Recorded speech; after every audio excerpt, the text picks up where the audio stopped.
Everyone, আসসালামু আলাইকুম। সবাই কেমন আছেন? আশা করি সবাই অনেক অনেক ভালো আছেন। আপনাদের দোয়ায় আপনাদের ছোট্ট বোনটিও অনেক ভালো আছে। তো চলে এসেছি নতুন আরেকটা ভিডিও নিয়ে। আর কি ভিডিও নিয়ে এসেছি পুরো ভিডিওটি দেখতে হলে আমার সঙ্গেই থাকতে হবে। আর দেখুন, ঘুম থেকে ওঠার পর দেখি নানি মা এখানে সবকিছুর খাবার দিচ্ছে। সবকিছু বলতে আমাদের হাঁস আছে, মুরগি আছে, কবুতর আছে আর ছাগল আছে। তো নানি একে একে সবাইকে একে একে করে খাবার দিয়ে দিচ্ছে। প্রথমে দিয়ে দিয়েছে চীনাশের, তারপরে মুরগির, আর তারপরে দিয়ে দিয়েছে হচ্ছে গিয়ে কবুতরের। যেহেতু আমাদের অনেকগুলো কবুতর, সেই কবুতরগুলো এখন খাবার দিয়ে দিচ্ছে। অনেকদিন আগেই মানে অনেকগুলো কবুতর ছিল না আর কি, কিছু কিছু কবুতর উড়ে গেছিলো, এখন আবার নতুন করে ছাউ ফুটিয়েছে। তো আমার নানি সেই কবুতরগুলোকে খাবার দিয়ে দিচ্ছে।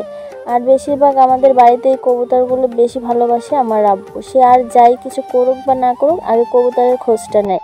এর পিছনেও কারণ আছে, কারণ এই শখের কবুতরগুলো তার নাতি রেখে গেছে এর কারণে।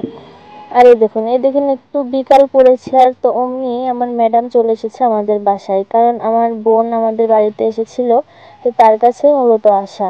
তো আমার ম্যাডামের হচ্ছে জ্বর এসেছে, মানে ডেঙ্গু জ্বর হয়েছে, আর সেই জ্বরের থেকে তাকে কয়েকটা ইঞ্জেকশন নিতে হবে।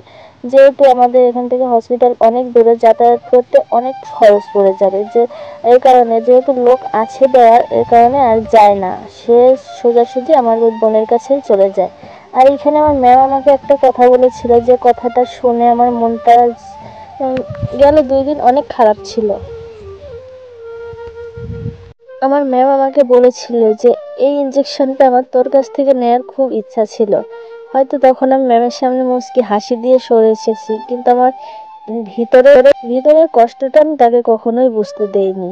যেহেতু ছোটবেলা থেকে তার কাছে আমি পড়াশোনা করে এসেছি, সে আমাকে পড়িয়ে এসেছে, আর আমার পড়াশোনার বিষয়ে সে অনেক সেন্সিটিভ ছিল।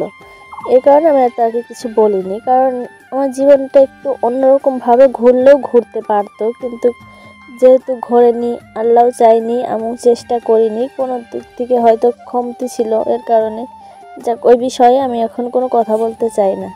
তো তারপরে চলে আসলাম, বিকাল টাইমে হয়ে গেছে, আর এসে দেখি আব্বু মানে মা ধান সেদ্ধ করেছিল, ওই ধানগুলো অনেকগুলো হয়ে গেছে। যেহেতু ঘরে রাখলে এগুলো আবার মানে একটু হয়ে যাবে, ঠান্ডা হয়ে যাবে, চাল ভেঙে যাবে, এই কারণে মা আজকে সবগুলো ধান দিয়ে দিয়েছিল ভাঙাতে। আর দেখুন এখানে কত পরিমাণ ধান মানে ভাঙিয়ে তারপর অনেকগুলো, মানে এখানে আম্মু বলেছে যে 7 মণ হয়েছে।